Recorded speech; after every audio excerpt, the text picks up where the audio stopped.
Ananda was sitting on a stone bench beneath the sprawling branches of an ancient tree in the heart of the ashram's serene garden. Here, the sublime beauty unfurled like a divine masterpiece, each stroke of nature's brush more breathtaking than the last. The gentle murmur of a nearby stream added a soothing symphony to the tranquil scene.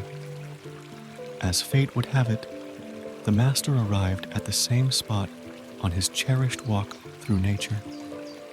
Seeing his devoted disciple, he chose to sit beside Ananda, sharing in the quiet, sacred moment. Ananda bowed, seeing his master, but his brow furrowed in contemplation. He had been troubled by the complexity of human nature and the challenge of understanding true virtue. Noticing his disciple's unease, the master gently placed a hand on Ananda's shoulder. "Ananda," the master asked, his voice calm and reassuring, "I see a storm of questions swirling in your mind. What troubles you, my dear student?" Ananda sighed, looking into the wise eyes of his teacher. "Master, how can one truly discern the goodness in people? It's easy to be deceived by appearances and actions meant to impress." The master smiled, nodding thoughtfully. "Ah, Ananda, your question strikes at the heart of wisdom. Let me share a story that may illuminate your path, a story of a king and a beggar. Welcome back to our sanctuary of short yet profound stories, featuring Ananda and his enlightened master, a gateway to invaluable life lessons. These tales, drawn from the vast landscape of ancient teachings, wisdom, and human experience, offer us a chance to glean timeless wisdom. Dear friends, let us embark on this journey together, delving into the pages of wisdom. Today, Ananda is poised to receive further enlightenment from his master through another captivating story. So come, let's join Ananda in his search for knowledge and wisdom imparted by his revered teacher through a story. Once upon a time, the master begins, in a kingdom known for its prosperity and peace, there was a wise and aging king who had no son to succeed him to the throne. The kingdom lacked nothing but a successor. Inevitably, as the king grew older, he became increasingly concerned about this and had to do something about it. So one fine day, the king decided to find a suitable successor to rule the country from within his vast kingdom. The criteria for his selection was that the candidate must be a brave individual with the same compassion and wisdom he had shown as a king. Not wasting any more time and determined to find someone perfectly eligible to be his successor, the king sent out notices throughout the land, inviting every qualified young man interested in being the next king to appear before him at the palace as a prospect. The notices read, "The young be brave and must have immense love for their fellow human beings." This was a huge announcement, and the chance of becoming the next ruler excited all young men across the kingdom. Among them, in a remote village, lived a poor young man who, despite his circumstances, was known for his kind heart and hard-working nature. When he read the notice, his heart leapt with hope. However, he thought he would be rejected as he had no decent clothes to present himself before the king.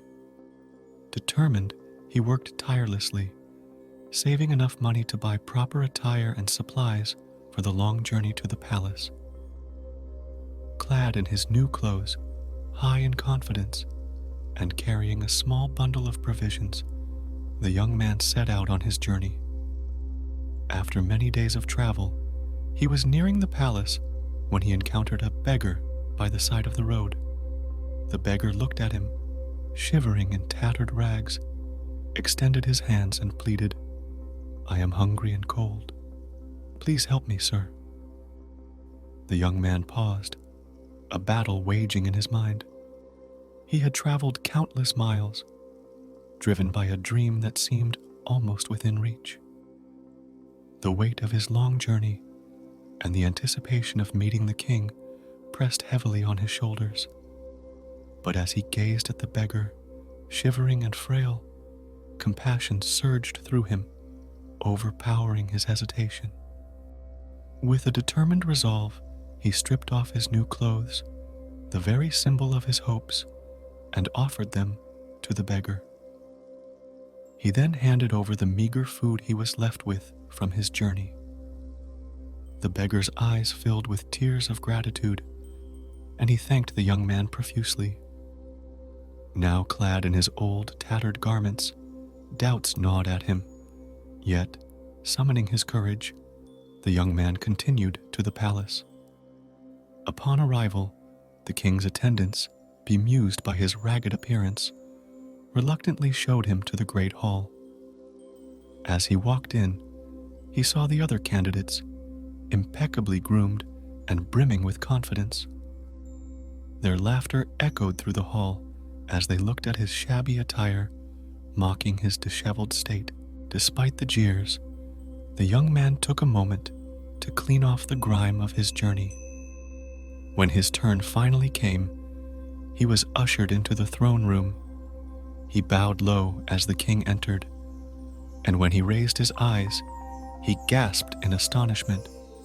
The king bore a striking resemblance to the beggar he had met on the road. The resemblance was uncanny, and at that moment, the young man's heart raced as he realized the profound significance of his earlier encounter. The king saw the shock in the young man's eyes and smiled. "Yes," he said, "I was the beggar you met on your way here." "But why did you disguise yourself as a beggar, your majesty?" the young man stammered. The king's eyes twinkled in delight and said, "I had to be sure that you had a good heart and genuinely loved your fellow human beings. If I had come to you as a king, you would have done anything to impress me, just like all the other candidates did. But disguised as a beggar, I could see your true character. None of the young men who appeared before me today even cared to look at me, except you." The young man listened intently as the king continued, his voice resonating with admiration. "Not only have you demonstrated incredible generosity and love for the beggar, expecting nothing in return, but you have also proven your bravery," the king declared. "Despite your ragged appearance, you stood before me with unwavering courage. You didn't give up or lose hope. You didn't turn back. Instead, you pressed on, determined to fulfill your purpose. This kingdom needs a leader who will work for the welfare of all, not just those who can offer something in return. You have shown that you have the heart of a true leader. A king might possess wealth and power, but a heart rich in kindness is far more valuable." With these words, the king proclaimed the young man as his successor, confident that he would rule with the same love and compassion he had shown to the beggar. Ananda sat in silence, absorbing the profound lesson imparted by the master's story. The sound of the stream seemed to echo the deep truth he had just heard. Finally, he looked up at the master, gratitude and understanding shining in his eyes. "Thank you, master," Ananda said quietly. "I understand now that true virtue is revealed through actions born of genuine compassion, not through superficial gestures." The master nodded, his eyes twinkling with approval. "Indeed, Ananda. Remember, it is not the grand gestures that define a person's heart, but the quiet, selfless acts of kindness. Just as the king sought a successor who loved his people sincerely, so must we strive to see the true essence of those around us." As the story ends here, I hope you liked this video and found value in this story. Please give it a thumbs up, share it with your loved ones, and hit that subscribe button to join our community. Your engagement means the world to us, and helps us continue to provide enriching content. Please ensure to hit the bell icon too, so that you never miss an inspiring story or valuable lesson from us. Thank you and God bless.